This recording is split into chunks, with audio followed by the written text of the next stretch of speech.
et non l'argument de la force, en échangeant. Notre objectif, c'est de convaincre sans contraindre. Nous devons convaincre aujourd'hui ce peuple, particulièrement cette jeunesse, de faire face.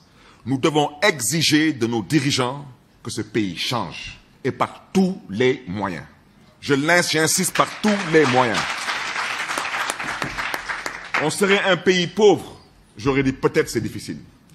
On serait un pays composé en grande partie d'analphabètes, j'aurais dit peut-être c'est éventuellement possible. Ce n'est pas le cas. J'ai quitté l'Assemblée nationale du Sénégal il y a presque 5 ans de cela. Entre-temps, le budget du Sénégal a presque gonflé de plus de 1000 milliards. Nous sommes à plus de 4500 milliards de budget. Et on vient nous dire que dans un pays qui regorge de pétrole, de gaz, de zircon, et j'en passe, on vient nous dire que l'avenir de cette jeunesse, c'est d'embarquer dans des pirogues et de partir en Europe. Ils n'ont même pas l'honnêteté intellectuelle de vous dire ce qui s'est passé ces derniers mois. Il y a eu plus de 4000 morts. C'est la triste réalité. Je suis parti à une marche, on me parle d'un collectif 480. Je dis que ces 480 morts, nous les avons enregistrés en une semaine. En une semaine. Ça veut dire qu'on a enregistré à peu près 500 morts par semaine, donc on se tapait le bateau de Jola par mois. Et cette immigration a duré 2 mois. Et le président de la République et son gouvernement ont choisi le silence, parce qu'ils sont complices. Ils sont complices de cette situation. Parce que tous ces gosses qui ont embarqué dans ces pirogues, personne n'est propriétaire d'une pirogue ou d'un moteur. Personne. Mais ce gouvernement, complice de cet impérialisme, vous me permettrez de ne pas trop mettre l'accent là-dessus par mépris. Vous savez pourquoi? Parce que les choses vont changer. Nous appartenons à une génération décomplexée, et vous m'excuserez de l'expression, on s'en tamponne royalement de l'Occident. On n'y croit pas. On n'y croit pas.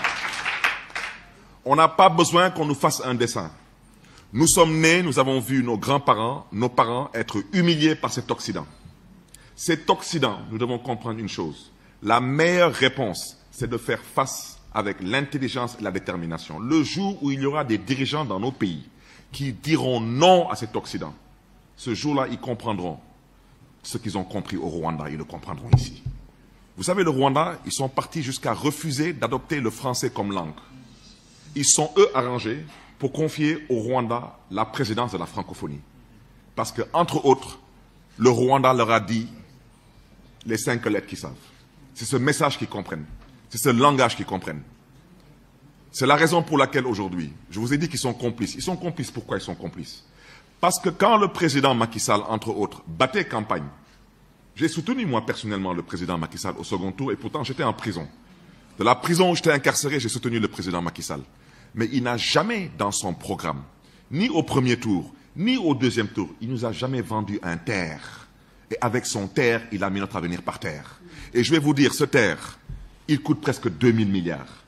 Vous savez, avec 2000 milliards, on construit combien de campus universitaires? Vous savez, avec 2000 milliards, on construit combien d'hôpitaux? Nous sommes dans un pays aujourd'hui, on parle de respirateurs. Vous pensez que c'est sérieux? Un pays qui n'est même pas capable aujourd'hui, avec plus de 4500 milliards, d'éteindre un incendie dans un puits de gaz. Un gouvernement qui a plus de 4500 milliards, qui n'est même pas capable de payer 16 milliards de bourses aux écoles privées. Et on vient nous raconter que oui, mais pendant tout ce temps, il doit avoir un groupe de citoyens qui est concerné par cette situation et un autre qui ne doit aucunement se sentir concerné. Voici ce qui justifie aujourd'hui ma présence parmi vous. Vous devez vous lever, chers amis. Vous devez vous mobiliser. Il ne s'agit pas de brûler ce pays. Il ne s'agit pas de détruire ce pays. Il s'agit de siffler la fin de la récréation. Et vous en avez, vous, les moyens.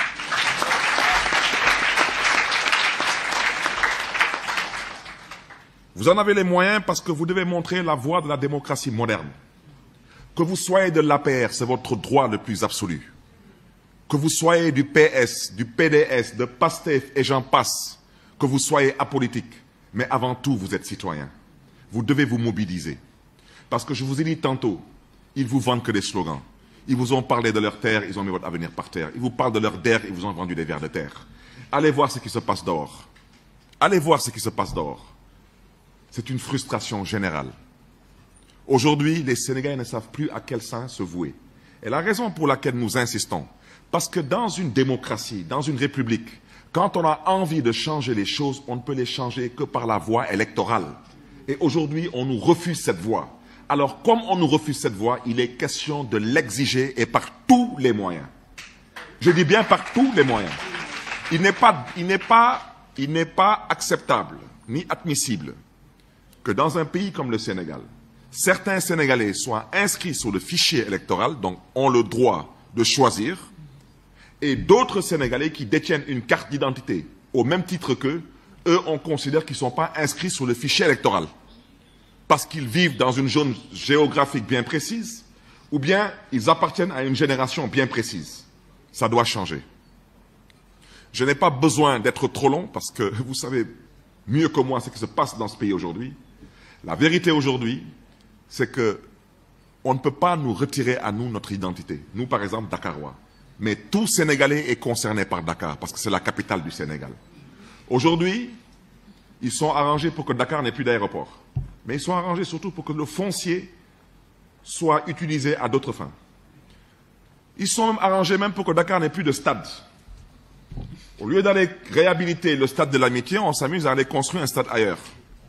Mais ils sont même arrangés pour maintenant trouver une formule pour dire que maintenant Dakar doit disparaître pour des raisons politiciennes et électorales. Mais je vais vous dire une chose, parce que je n'ai pas le temps de parler en l'air. À ce rythme-là, même l'université Cheikh Anta Diop va débarrasser le plancher, parce que son foncier intéresse plus d'un. Nous devons trouver les voies et moyens d'arrêter ces gens, je vous dis. Vous pouvez en rire, mais je vous dis, il y a des gens qui sont là, leur calcul il est très simple. Ils doivent rester ici jusqu'au plus tôt, fin 2026.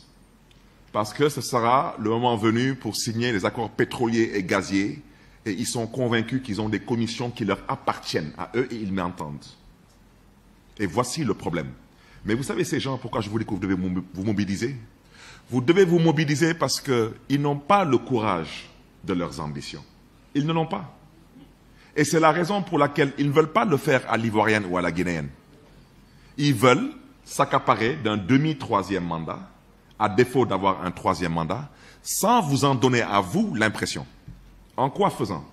Mon mandat de maire est arrivé à expiration depuis juin 2019. Ça fait plus d'1 an que je suis maire de la façon la plus illégale possible. Vous vous imaginez? Et dans à peu près 6 mois, ça fera 2 ans que moi et mes collègues maires, on aura battu le record des maires les plus illégalement en activité. Alors, si on arrive en décembre 2021, comme ils ont prétendu dire que c'est en décembre 2021 qu'ils vont organiser les élections locales, eh bien, on aura occupé des postes pendant 2 ans et demi de la façon la plus illégale. Entre chaque 2 élections, il y a une révision des listes électorales. Ça veut dire pour qu'on puisse quitter les locales pour partir aux législatives qui doivent se tenir en 2022, il faut une période de révision de listes, de contentieux et j'en passe. Donc, les 2 ans et demi qu'ils vont gratter sur les élections locales, ils comptent les reporter sur les législatives. Donc, les locales qui devaient avoir lieu en 2019, ils vont les tenir en 2022. Et 2022, c'était les législatives. Donc, les législatives qui devaient se tenir en 2022, eh bien, on les amène en 2024. Suivez mon regard. Et bien sûr, le grand rendez-vous de 2024, on le repousse en 2026-2027 pour qu'on puisse signer le pétrole et le gaz. Ce pétrole et ce gaz, c'est votre avenir. Ce pétrole et ce gaz, ce sont vos ressources. Ce pétrole et ce gaz, ce sont vos richesses. Et c'est de ça dont je parle. C'est votre avenir à vous. Mais si aujourd'hui, vous avez parlé de l'impérialisme, je préfère ne pas parler de la France. Parce que pour moi, la France, ce n'est pas un ennemi. Notre ennemi, ce sont ceux qui prétendent nous gouverner. Ce sont eux nos ennemis. Parce que pour moi, la France, ce n'est qu'un État qui a des intérêts. Mais pourquoi ils ne peuvent pas avoir les mêmes intérêts au Rwanda? Parce qu'au Rwanda, il y a des gens pour dire non. Mais quand dans nos pays, les gens sont mal élus, ils n'ont pas d'autre choix que de dire oui, parce qu'ils ont besoin que RFI, France 24 disent qu'ils ont été élus. Ils ont besoin que les institutions de Bretton Woods, que ce soit la Banque mondiale, le FMI, et j'en passe, que ces gens soient toujours à leur côté.